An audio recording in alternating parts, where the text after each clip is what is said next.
नमस्कार, स्वागत है आप सभी का। मैं हूं प्रीति सिंह। इस वक्त की अहम खबरों के साथ बुलेटिन की शुरुआत करेंगे, लेकिन उससे पहले बात कोविड महामारी से बचाव की। कोरोना महामारी के खिलाफ पूरा देश एकजुट होकर लड़ रहा है। आप भी हमारे साथ सुरक्षा और बचाव के एहतियाती उपायों का संकल्प लें। अपना मास्क अच्छी तरह से पहने, 2 गज की दूरी का पालन करें, सुरक्षित दूरी बनाए रखें, साथ ही हाथों को बार बार धोएं।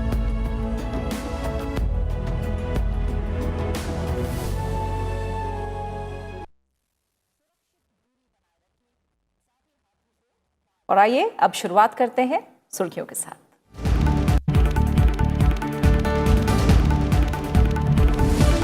पंचतत्व में विलीन हुए रामविलास पासवान। पटना में राजकीय सम्मान के साथ किया गया अंतिम संस्कार। अंतिम दर्शन के लिए उमड़ा समर्थकों का हुजूम।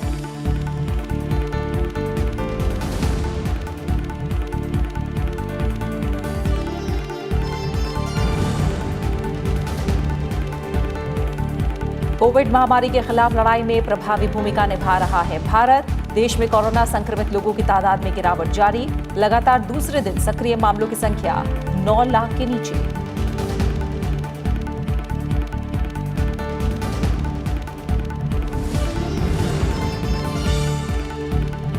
प्रधानमंत्री नरेंद्र मोदी कल से करेंगे स्वामित्व योजना के तहत संपत्ति कार्ड के वितरण का शुभारंभ। ग्रामीण भारत में सकारात्मक परिवर्तन को मिलेगा विस्तार। बैंक लोन और कई अन्य वित्तीय सुविधाओं में मिलेगी मदद।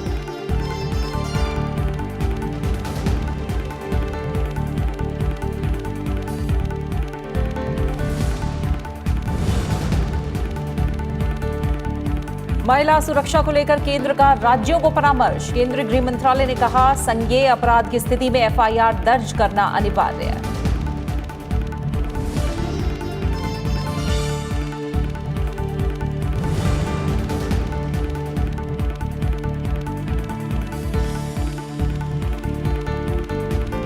निरपेक्ष देशों के विदेश मंत्रियों की बैठक में पाकिस्तान को भारत की सख्त नसीहत। विदेश राज्य मंत्री वी मुरलीधरन ने कहा, बहुपक्षीय मंचों पर तय एजेंडे के तहत होनी चाहिए चर्चा।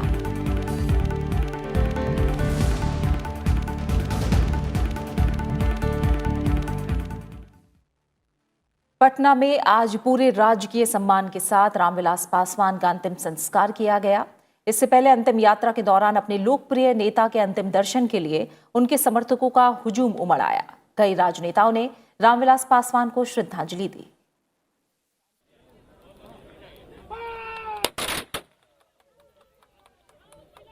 केंद्रीय मंत्री और लोक जनशक्ति पार्टी के नेता रामविलास पासवान का पार्थिव शरीर शनिवार को पंचतत्व में विलीन हो गया।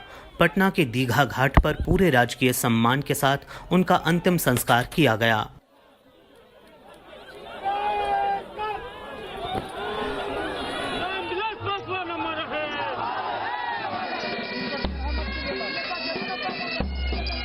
रामविलास पासवान के पार्थिव शरीर को तिरंगे में लपेटकर राजकीय सम्मान के साथ अंतिम विदाई दी गई। इस दौरान केंद्रीय मंत्री रविशंकर प्रसाद और अन्य कई वरिष्ठ नेता भी मौजूद रहे। रामविलास जी एक प्रामाणिक जन नेता थे, सिर्फ बिहार के नहीं। साधारण परिवार में पैदा होकर भारत में 9 बार लोकसभा के एमपी बनना, 2 बार राज्यसभा में जाना, 6 प्रधानमंत्रियों के साथ काम करना और बहुत ही योग्य मंत्री। मैं अटल जी की सरकार में पहली बार उनके साथ कोयला खान में राज्य मंत्री थे और अभी कोरोना काल में जो उन्होंने काम किया, खाद्य आपूर्ति मंत्री, 80 करोड़ गरीब लोगों को खाना खिलाना प्रधानमंत्री के निर्देश पर, चावल, गेहूं, दाल, ये बहुत बड़ा काम था। 1 नेशन 1 राशन कार्ड। इससे पहले पटना में उनकी शव यात्रा को फूलों से सजे ट्रक से दीघा घाट ले जाया गया। इस दौरान अपने लोकप्रिय नेता की आखिरी झलक पाने के लिए सड़कों पर रामविलास पासवान के समर्थकों का हुजूम दिखाई दिया।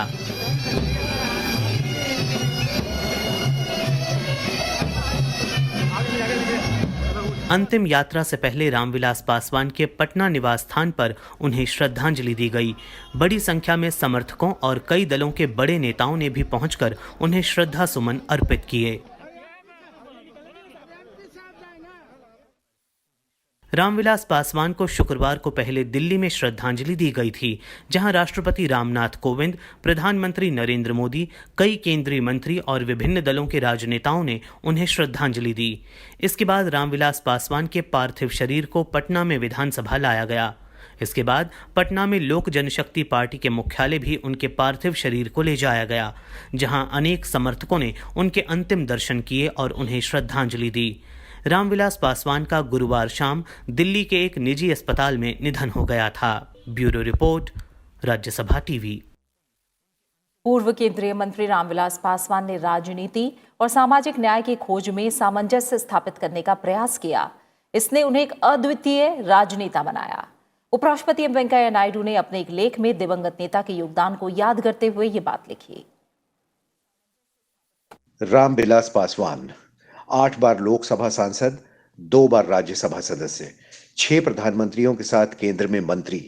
सार्वजनिक जीवन के 51 सालों में रामविलास पासवान के जनहित से जुड़े कामों में उन्हें बड़े कद का नेता बनाया और वे समाज के कमजोर तबके की आवाज बने।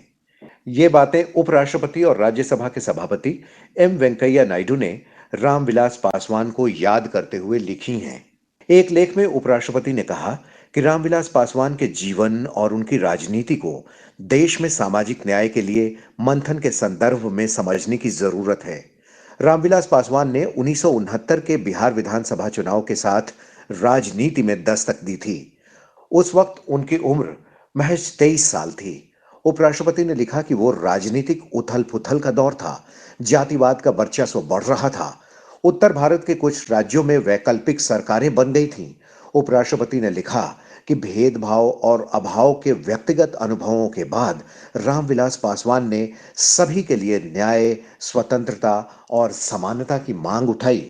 1975 के आपातकाल का जिक्र करते हुए उपराष्ट्रपति ने लिखा कि लोगों की गरिमा और आजादी के लिए रामविलास पासवान की तड़प ने उन्हें आगे आने के लिए मजबूर किया।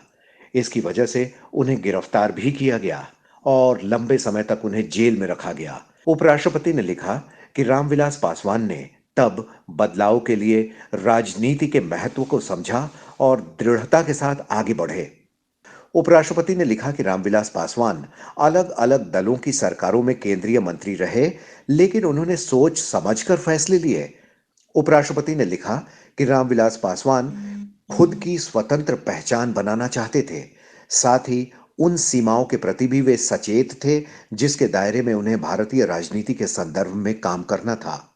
उपराष्ट्रपति एम वेंकैया नायडू ने लिखा कि रामविलास पासवान ने हमेशा ही सत्ता की राजनीति और सामाजिक न्याय की तलाश में सामंजस्य स्थापित करने का प्रयास किया।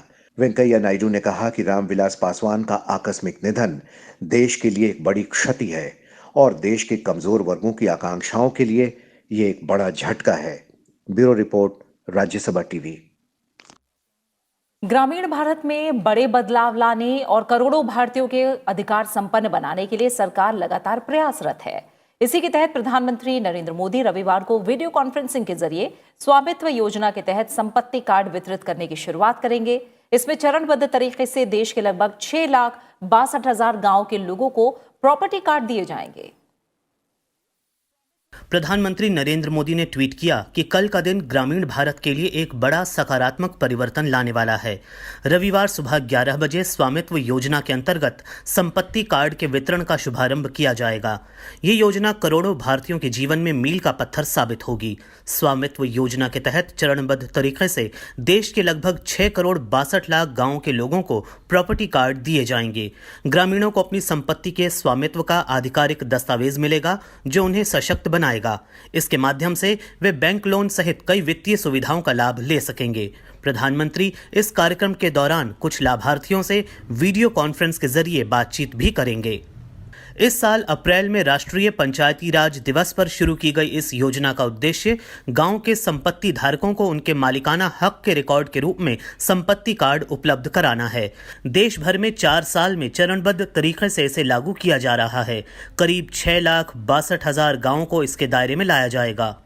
स्वामित्व योजना पर अमल से करीब 1 लाख संपत्ति धारक अपने मोबाइल पर SMS लिंक के जरिए संपत्ति कार्ड डाउनलोड कर सकेंगे।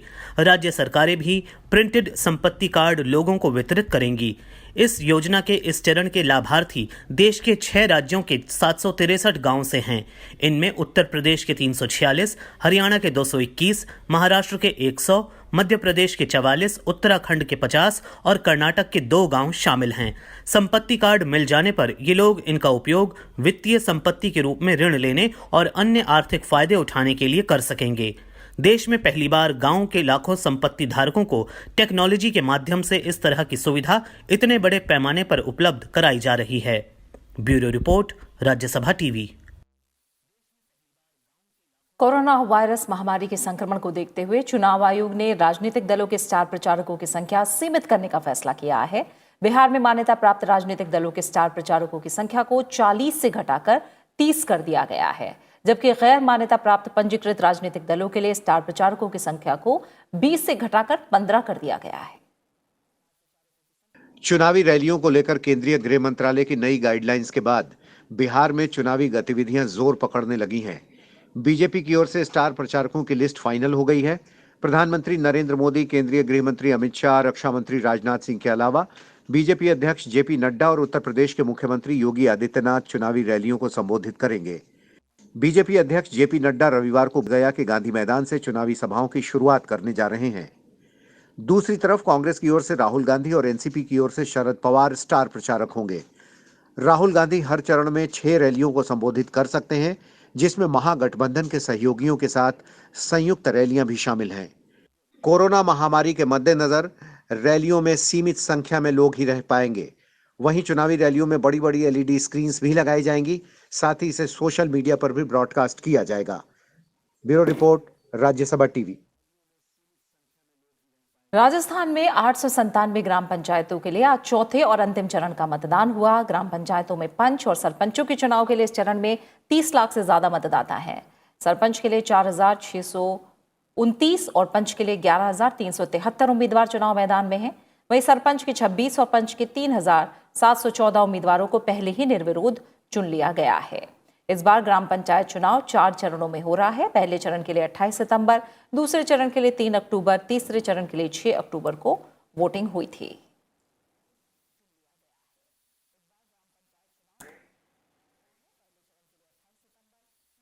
खबरें जारी है, लौट रहे हैं एक छोटे से ब्रेक के बाद।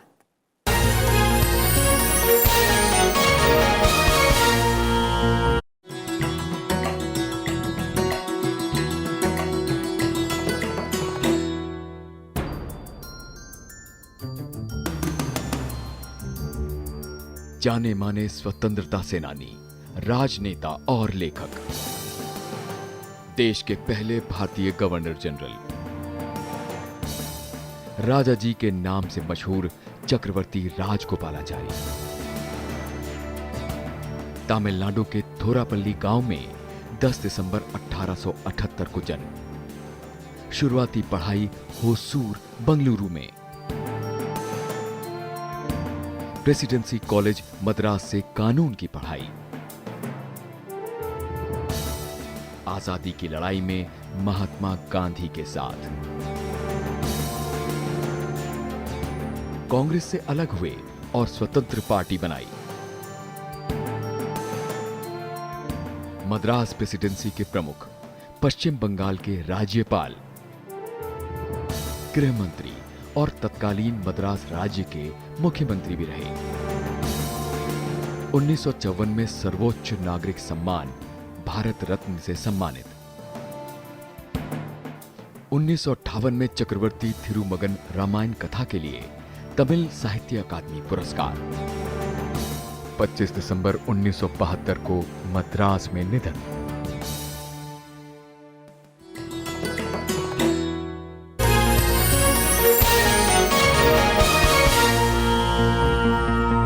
ब्रेक के बाद आपका स्वागत है। महिलाओं की सुरक्षा और उनके खिलाफ अपराधों से निपटने को लेकर केंद्र ने राज्यों के लिए नए परामर्श जारी किए हैं।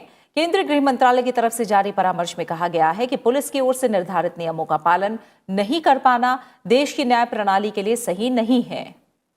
परामर्श में कहा गया है कि किसी भी संज्ञेय अपराध में दंड प्रक्रिया संहिता यानी सीआरपीसी के तहत अनिवार्य रूप से प्रथम सूचना रिपोर्ट यानी एफआईआर दर्ज की जानी चाहिए। परामर्श में कहा गया है कि अगर महिला के यौन उत्पीड़न समेत अन्य संज्ञेय अपराध किसी पुलिस थाने के अधिकार क्षेत्र से बाहर होता है तो कानून में 0 FIR दर्ज करने का भी प्रावधान है। परामर्श में यह भी कहा गया है कि बलात्कार के मामलों में मौत के समय दिए गए बयान सिर्फ इसलिए खारिज नहीं किया जा सकता क्योंकि वो मजिस्ट्रेट के समक्ष दर्ज नहीं किया गया।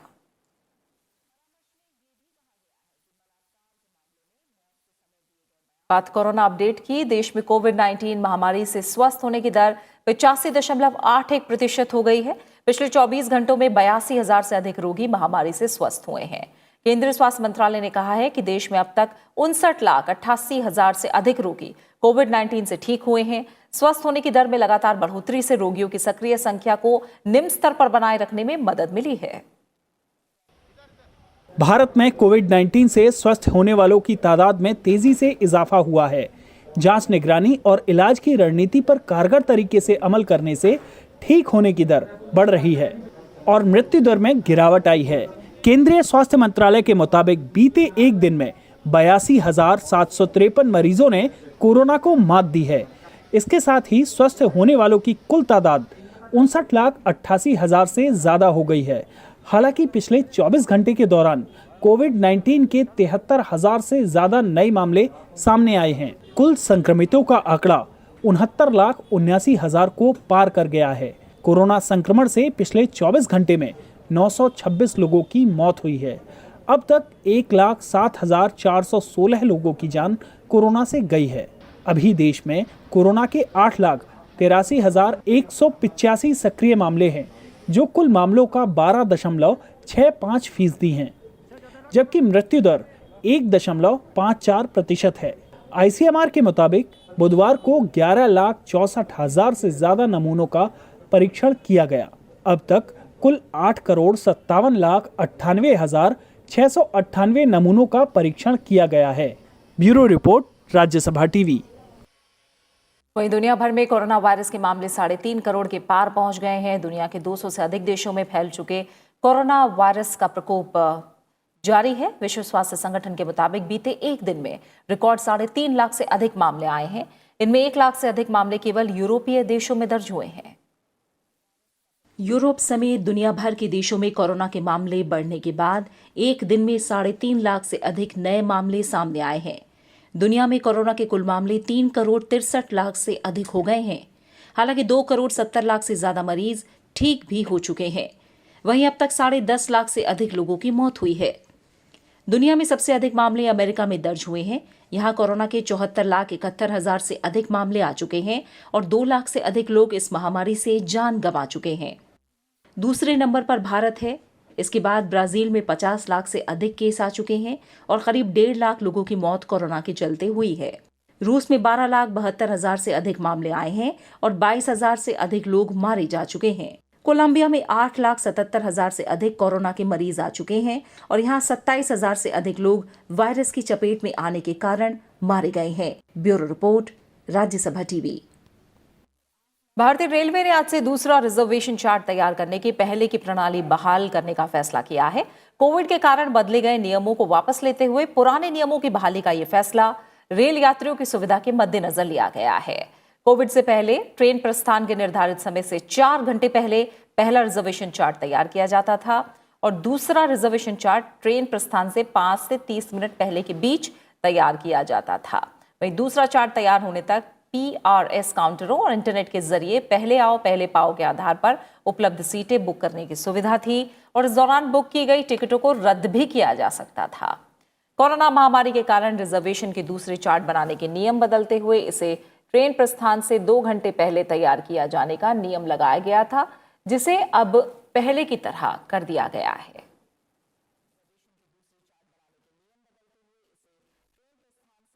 जम्मू कश्मीर में आज 2 अलग अलग मुठभेड़ में 4 आतंकी मारे गए। कुलगाम और पुलवामा में यह मुठभेड़ हुई।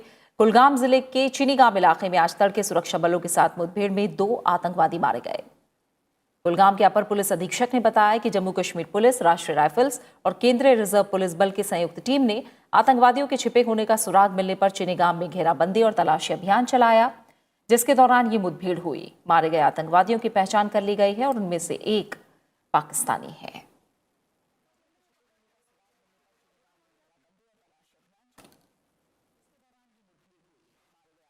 देश का विदेशी मुद्रा भंडार 2 अक्टूबर को समाप्त सप्ताह में 3.618 अरब डॉलर बढ़कर रिकॉर्ड 545.638 अरब डॉलर पर पहुंच गया है। 25 सितंबर वाले सप्ताह में यह भंडार 3.017 अरब डॉलर घटकर 442.021 अरब डॉलर रह गया था। आरबीआई के आंकड़ों के मुताबिक विदेशी मुद्रा संपत्ति बढ़ने से विदेशी मुद्रा भंडार में तेजी आई है। ये विदेशी मुद्रा भंडार का महत्वपूर्ण घटक होता है। इसमें केंद्रीय बैंक की ओर से विदेशी मुद्रा का इस्तेमाल करके खरीदे एसेट्स जैसे ट्रेजरी बिल शामिल होते हैं। आलोच्य सप्ताह में एफसीए 3.104 अरब डॉलर बढ़कर 503.046 अरब डॉलर पहुंच गया। इस दौरान सोने का भंडार 48.6 करोड़ डॉलर बढ़कर 36.486 अरब डॉलर पर पहुंच गया। वहीं अंतर्राष्ट्रीय मुद्रा कोष से विशेष निकासी का अधिकार 40 लाख डॉलर बढ़कर 1.476 अरब डॉलर हो गया। गुटनिरपेक्ष देशों के विदेश मंत्रियों की बैठक में भारत ने पाकिस्तान को सख्त नसीहत दी है। भारत ने पाकिस्तान को कहा है कि वो बहुपक्षीय मंचों पर तय एजेंडे के तहत ही बात करे और दो देशों के आपसी मुद्दों को बहुपक्षीय मंचों पर बेवजह न उठाए। पाकिस्तान के विदेश मंत्री शाह महमूद कुरैशी ने गुटनिरपेक्ष देशों के मंच पर जम्मू कश्मीर का मसला उठाने की कोशिश की थी। विदेश राज्य मंत्री वी मुरलीधरन ने शुक्रवार को पाकिस्तान के विदेश मंत्री की जमकर खिंचाई की। वी मुरलीधरन गुटनिरपेक्ष देशों के विदेश मंत्रियों की वर्चुअल बैठक में भारत का प्रतिनिधित्व कर रहे थे। वी मुरलीधरन ने कहा कि अगर तय एजेंडे के मुताबिक आयोजित बैठक में दो देशों के आपसी मुद्दे को उठाने की कोशिश की जाएगी तो गुटनिरपेक्ष आंदोलन अप्रासंगिक हो जाएगा। उन्होंने ये भी कहा कि गुटनिरपेक्ष आंदोलन को मजबूत और सकारात्मक भूमिका में लाने के लिए इसमें सुधार की जरूरत है। If we take up issues that divide rather than unite us, reducing our movement to a platform for venting bilateral grievances or for embarrassing fellow members, we will soon become a weak and irrelevant entity with no say at all in global decision making. Individual members must stop and think before raising issues that are not on the agenda and which find no resonance in the wider membership. NAM never was and never can be a platform for pursuits aimed at undermining the territorial integrity of a state by another state. विदेश राज्य मंत्री मुरलीधरन गुटनिरपेक्ष आंदोलन से संबंधित Bandung conference के 65 वर्ष पूरे होने पर हो रही बैठक को संबोधित कर रहे थे। उन्होंने बैठक में शामिल देशों से कोरोना महामारी की चुनौतियों से निपटने में सहयोग बढ़ाने और पुनर्निर्माण पर जोर देने की अपील की। वी मुरलीधरन ने यह भी कहा कि आतंकवाद के खिलाफ गुटनिरपेक्ष देश एकजुट होकर काम करें ताकि विकास से जुड़ी गतिविधियां और लोगों का जीवन प्रभावित हो। अखिलेश सुमन, राज्यसभा टीवी। भारतीय डाक विभाग राष्ट्रीय डाक सप्ताह मना रहा है, जिसकी शुरुआत कल विश्व डाक दिवस के साथ हुई। भारत में राष्ट्रीय स्तर पर अपनी भूमिका और गतिविधियों को प्रसारित करने के लिए डाक विभाग विभिन्न आयोजनों के साथ राष्ट्रीय डाक सप्ताह मना रहा है। राष्ट्रीय डाक दिवस मनाने का उद्देश्य लोगों और व्यवसायों के बीच डाक विभाग की भूमिका और देश के सामाजिक और आर्थिक विकास में इसके योगदान के प्रति जागरूकता फैलाना है। उपराष्ट्रपति एम वेंकैया नायडू और प्रधानमंत्री नरेंद्र मोदी ने कल विश्व डाक दिवस पर डाककर्मियों को शुभकामनाएं देते हुए कहा कि उन्होंने कोरोना महामारी के दौरान भी सराहनीय काम किया है।